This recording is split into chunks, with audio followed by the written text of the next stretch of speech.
May 4-ാം തീയതിയാണ് കേരളത്തിലും തമിഴ്നാട്ടിലും വോട്ട് എണ്ണിയത്.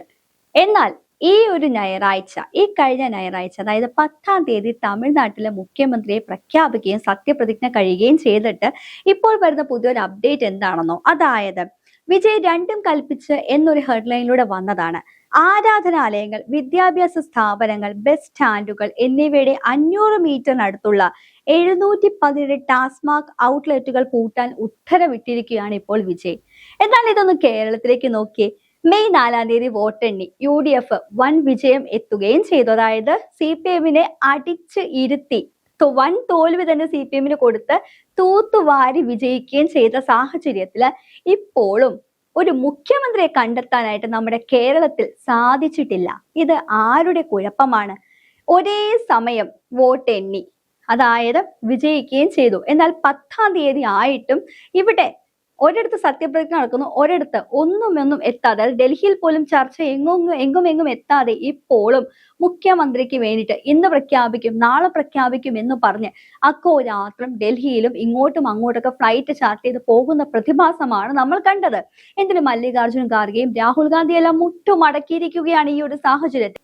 ഏപ്രിൽ 9-ാം തീയതി വോട്ട് രേഖപ്പെടുത്തി അതിന്റെ 2 ദിവസം കഴിഞ്ഞപ്പോൾ തുടങ്ങിയതാണ് കോൺഗ്രസുകാരുടെ ആര് മുഖ്യമന്ത്രി സ്ഥാനം അലങ്കരിക്കും.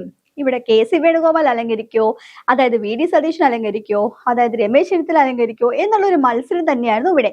പക്ഷെ ഈ ഒരു മത്സരത്തിന്റെ ഇടയ്ക്ക്, അതായത് വോട്ട് എണ്ണി വിജയിക്കും കൂടി ചെയ്തു കഴിഞ്ഞപ്പോൾ ഹൈക്കമാൻഡ് ഒരു ചെറിയൊരു താല്പര്യം എന്താ KCയോട് തോന്നി. മുസ്ലിം ലീഗ് എന്നൊരു പാർട്ടി പരിപൂർണമായിട്ട് പിന്തുണ പ്രഖ്യാപിച്ചിരിക്കുന്ന VD സതീഷിന് വേണ്ടിയിട്ടാണ് കേട്ടോ.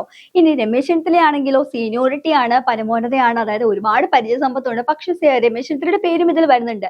ഇതിന്റെ ഇടയ്ക്കാണ് ഹൈക്കമാൻഡിന് വെട്ടിലാഴ്ത്തിക്കൊണ്ടാണ് VD സതീശൻ ഒരു പ്രഖ്യാപനം നടത്തിയത്. അതായത് KC വേണുഗോപാൽ മത്സരിക്കണമല്ലോ, നിലവില് മത്സരിച്ചിട്ടില്ലല്ലോ. മത്സരിക്കാനായിട്ട് KC വേണുഗോപാലിനെയാണ് മുഖ്യമന്ത്രിയാക്കാനായിട്ട് ഉദ്ദേശിക്കുന്നതെങ്കിൽ എന്റെ സ്വന്തം തട്ടകമായ പറവൂര് ഞാൻ അങ്ങ് വിട്ടുതരാം, ഞാൻ MLA സ്ഥാനം രാജിവെക്കാം എന്നാണ് VD സതീശൻ പറഞ്ഞിരിക്കുന്നത്. ഇതോടുകൂടി കോൺഗ്രസ് വെട്ടിലായി. ശരിക്കും ഇപ്പൊ ജനങ്ങള്, കോൺഗ്രസിന് വോട്ട് ചെയ്ത ജനങ്ങള് ആരായി? ജനാധിപത്യത്തിന് വേണ്ടിയിട്ടാണ് വോട്ട് ചെയ്തത്.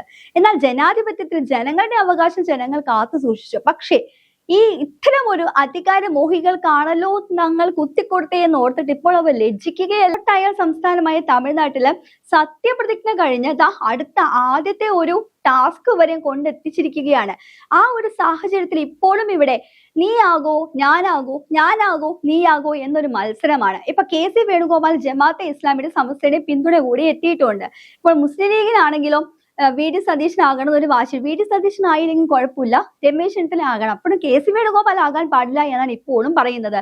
ഇതിന്റെ ഇടയ്ക്ക് രമേശ് ചെന്നിത്തല ഒരു ന്യായം കണ്ടെത്തിയത്, അതായത് 2021 മെയ് 2-നാണ് തെരഞ്ഞെടുപ്പ് ഫലം പ്രഖ്യാപിച്ചത്. 2021 കഥയാണ് പറയുന്നത്. രമേശ് ചെന്നിത്തല പറഞ്ഞായിരുന്നു CPM-ലെ മുഖ്യമന്ത്രി തിരഞ്ഞെടുക്കാൻ ഒരുപാട് ദിവസങ്ങൾ കണ്ടുപിടിച്ചു, സമയമെടുത്തു എന്ന് പറഞ്ഞപ്പോൾ 2014 2021 കണക്ക് നമുക്കൊന്ന് നോക്കിയിട്ട് വരാം.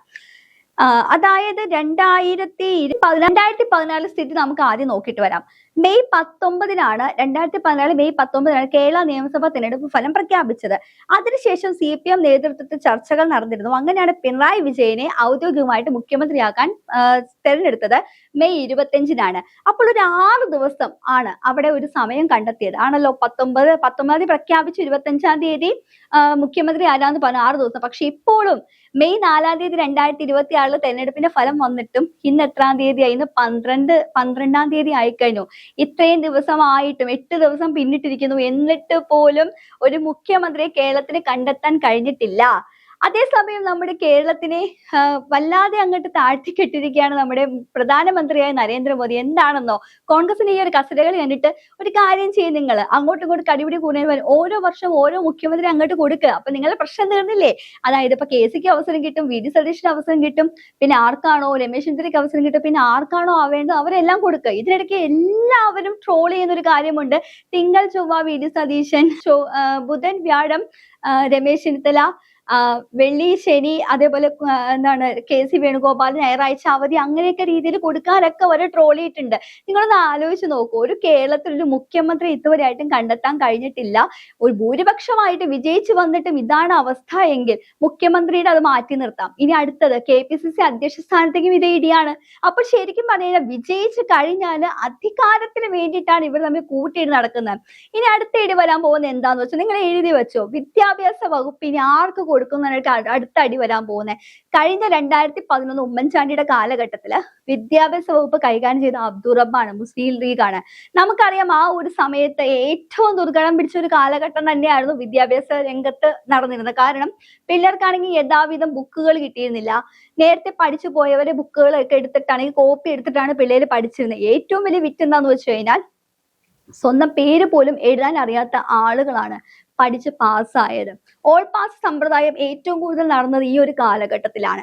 അപ്പൊ ഈ ഒരു കാലഘട്ടത്തിലൊക്കെ വെച്ച് നോക്കുമ്പോൾ വിദ്യാഭ്യാസത്തിന് ഇരുണ്ട കാലഘട്ടം തന്നെയായിരുന്നു അബ്ദുൾ റബ്ബിന്റെ കാലഘട്ടം. ഇനിയും അതായത് 2026-ലും ആ 2011-ലെ അതേ കാലഘട്ടത്തിലേക്ക് നമ്മൾ പിന്നെ സഞ്ചരിക്കണം. അടുത്തൊരു ഇടി വരാൻ പോകുന്നത് വിദ്യാഭ്യാസ വകുപ്പിനെ ചൊല്ലിയായിരിക്കും. ഇപ്പോൾ എന്താണ് മുഖ്യമന്ത്രി സ്ഥാനത്തിന് അടിയാണ്, KPCC അധ്യക്ഷ സ്ഥാനത്തിന് വേണ്ടി അടിയാണ്. അപ്പോൾ അടിയോടടിയാണ് ഇപ്പോൾ കേരളത്തിൽ നടക്കുന്നത്. ഇതിലെങ്കിൽ നമ്മൾ അയൽ സംസ്ഥാനമായ തമിഴ്നാടിനെ നമ്മൾ കണ്ടു പഠിക്കേണ്ടതാണ്. തുടക്കത്തിൽ തന്നെ TVക്ക് അധികാരത്തിൽ വന്നു.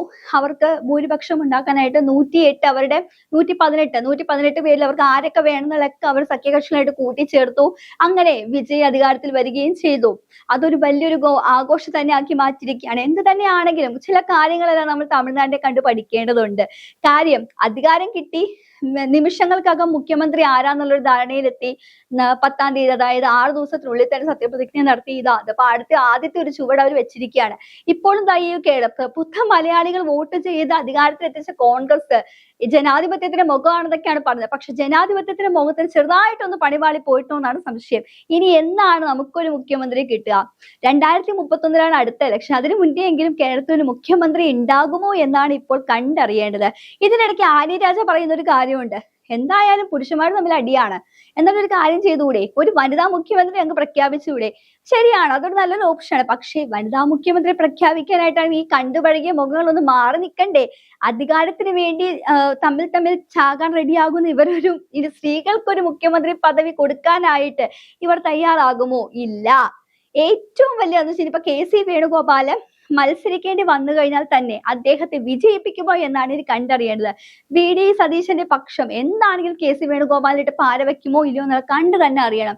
ഇനി കേരള രാഷ്ട്രീയം എങ്ങോട്ടാണ് പോകുന്നതെന്ന്. എന്തായാലും വിജയിച്ചു. സാധാരണ വിജയിക്കാനാണ് പാട്, ഇവിടെ വിജയിച്ചു കഴിഞ്ഞിട്ട് മുഖ്യമന്ത്രിയെ കണ്ടെത്താനാണ് പാട്.